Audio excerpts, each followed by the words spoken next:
हाँ जी, तो सबसे पहली जो टर्म है दैट इज फिजिकल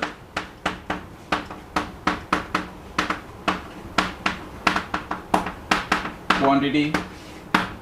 ठीक है, फिजिकल क्वांटिटी में क्या आ जाता है? फिजिकल क्वांटिटी देखो, इसको हम ड्राइव करते हैं आगे, इसकी टाइप्स बना देते हैं।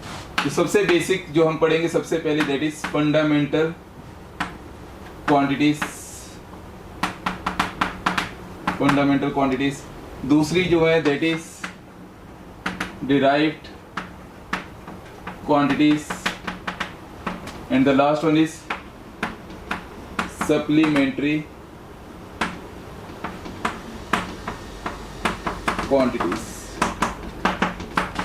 ठीक, fundamental quantities, derived quantities and supplementary quantities.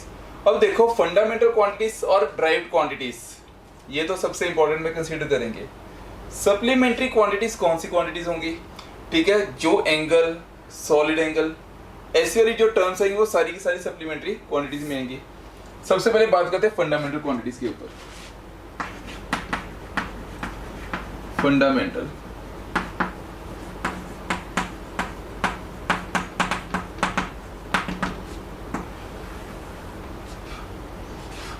Fundamental quantities कौन सी हैं?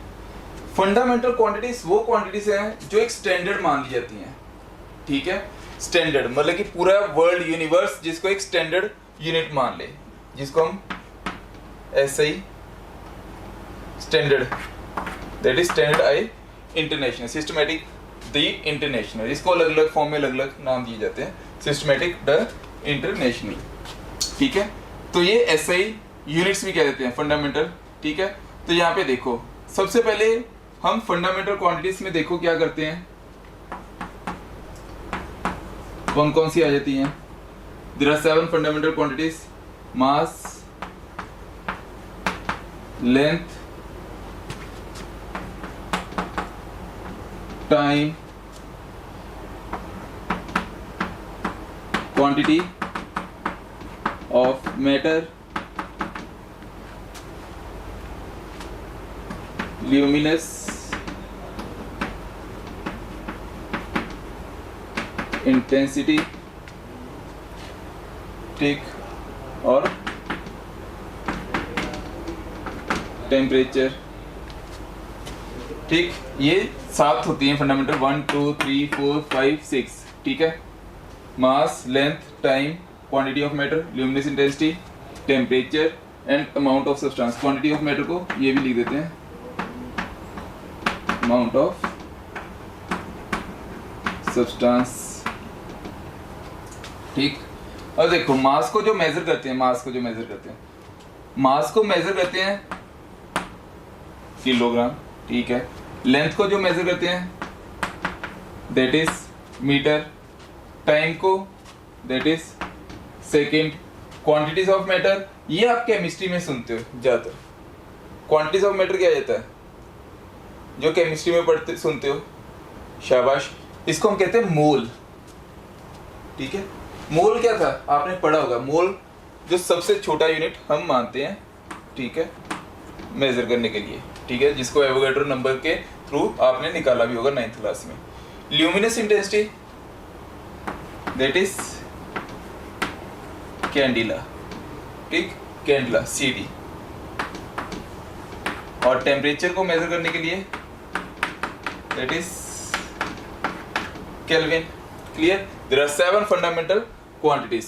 कौन कौन सी? Mass, length, time, temperature, quantity of matter, luminous intensity, and one more term is there that is electric current, one more standard term। और इसको major करते हैं एम्पियर भाई साहब के नाम पे। ठीक, एक बार फिर से रिवाइज करो, MLT, mass length time, mass length time, amount of substance, luminous intensity, temperature and electric current. There are 7 fundamental quantities. कितनी फंडामेंटल क्वांटिटीज हैं? There are 7 fundamental quantities. ये आपने याद रखना, देयर आर 7 फंडामेंटल क्वांटिटीज। कौन कौन सी हैं?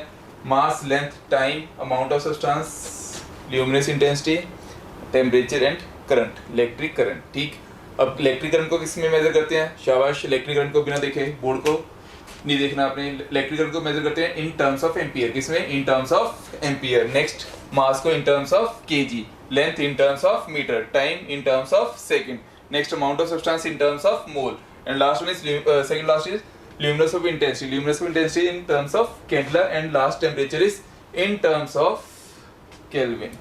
क्लियर, ये थी कुछ बेसिक फंडामेंटल टर्म्स, ठीक है, जिसको हमने अभी डिस्कस करना है। चलो ये तो हमें पता चल गई कि हाँ ये सारा कुछ होता है, ठीक है। अब ये देखो, ये तो स्टैंडर्ड पता चल गया कि स्टैंडर्ड टर्म्स को हम कह देते हैं। स्टैंडर्डली हमने मान लिया कि फंडामेंटल हमें क्लियर हो गया कि स्टैंडर्डली जो टर्म्स जिसको 7 फंडामेंटल क्वांटिटीज देती हैं, 7 फंडामेंटल क्वांटिटीज देती हैं, देयर आर 7 टर्म्स। क्या ड्राइव में भी कुछ टर्म्स होंगी? जैसे इसमें 7 है, नंबर कितना है, 7 है, 7 स्टैंडर्ड है, क्या इसमें भी 7 हो सकती हैं? तो आंसर है नहीं। ड्राइव्ड का मतलब क्या होगा? जैसे न्यूटन भाई साहब ने एक टर्म ड्राइव की, न्यूटन भाई साहब ने एक सोच की थी, ठीक है। उनकी सोच क्या कहती थी कि अगर फोर्स हम अप्लाई करते हैं तो ऑब्जेक्ट डिस्प्लेस करता है, जिसको वर्क कह देते हैं। When we apply some force and the object displaces through some distance, उसको हम क्या कहते हैं, वर्क। तो ऐसे ऐसे कुछ फंडामेंटल टर्म्स लेके आए थे। फॉर एग्जांपल सबसे पहले मैं बेसिक टर्म की बात करूं, जैसे work is equal to force into displacement. अब देखो इस टर्म में आपको कोई भी इन 7 फंडामेंटल में से कोई भी टर्म नहीं दिख रही, कोई भी नहीं दिख रही। तो भाई साहब ये कैसे करेंगे, कैसे हम कैसे मान ले? तो derived quantities are those quantities which are used by fundamental quantities, which are used by fundamental quantities. कैसे यूज कर रहा है फंडामेंटल, इसको कैसे यूटिलाइजेशन में लेके आ सकते हैं? अब वर्क देखो, वर्क होता है फोर्स इनटू डिस्प्लेसमेंट, ठीक है।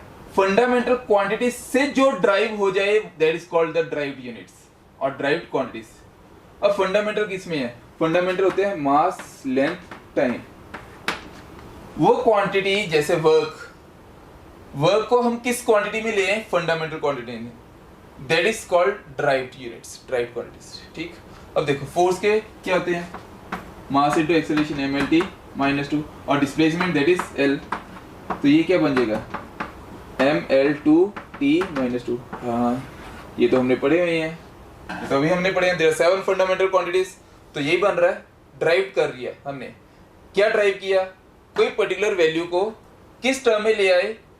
इन टर्म्स ऑफ फंडामेंटल। उस क्वांटिटी को हम क्या कहते हैं? Derived quantities. क्लियर हो रही है टर्म?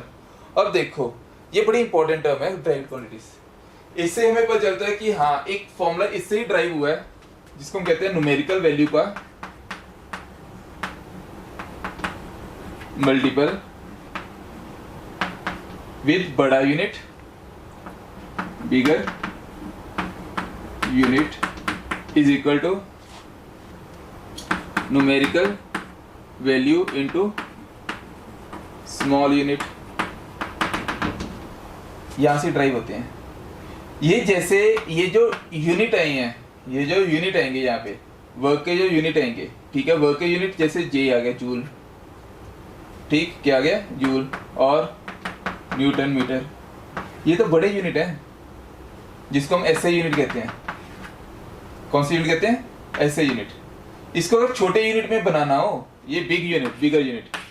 ये कौन सा यूनिट है? Bigger unit. इसको स्मॉलर यूनिट में करना हो, स्मॉलर यूनिट में, तो यहाँ पे एक कंसेप्ट याद रखना है कि एक फॉर्मूला दिया जाता है आपको, जो कि डिस्कस करेंगे। n1v1 is equal to n2v2, where n1 is the numerical value और ये v1 या u1 लिख लो।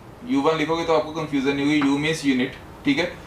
Numerical unit, numerical in terms of SI, these are in terms of SI, it is equal to numerical into unit in terms of CGS।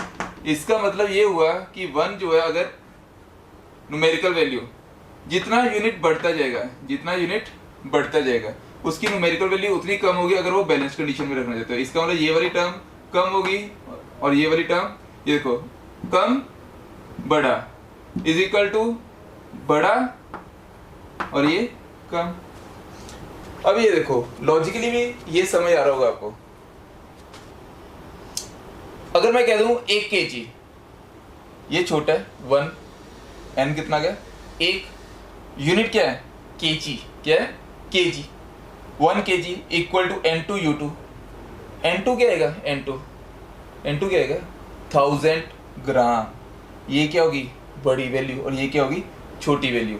ये देखो 1 litre 10⁻³ millilitre, रफली लिख रहा हूं। 1 kg इज इक्वल टू 10⁻³ ग्राम। मतलब ये बिगर है और ये स्मॉल है, ये बड़ा और ये छोटा। इसका मतलब अगर न्यूमेरिकल वैल्यू के साथ बड़ा यूनिट लगा हुआ है तो छोटे यूनिट के साथ जो न्यूमेरिकल वैल्यू आएगी that is larger than the bigger unit वाली वैल्यू। Clear. And the last one is supplementary quantities. Supplementary quantities कौन सी होंगी, इसमें आ जाता है एंगल दैट इज 2 डायमेंशनल। अगर 3D में देखें तो सॉलिड एंगल, और इसको डिनोट करते हैं डी ओमेगा के साथ। क्लियर है। रेडियन और स्टीरेडियन यूनिट्स जो पढ़ेंगे, radians for angle and steradians for solid angles, they 2 units हैं। ये क्लियर है। ये आपका बेसिक इंट्रोडक्टरी पार्ट है, that is physical quantities. There are 3 physical quantities, fundamental, derived and supplementary quantities. ये क्लियर है।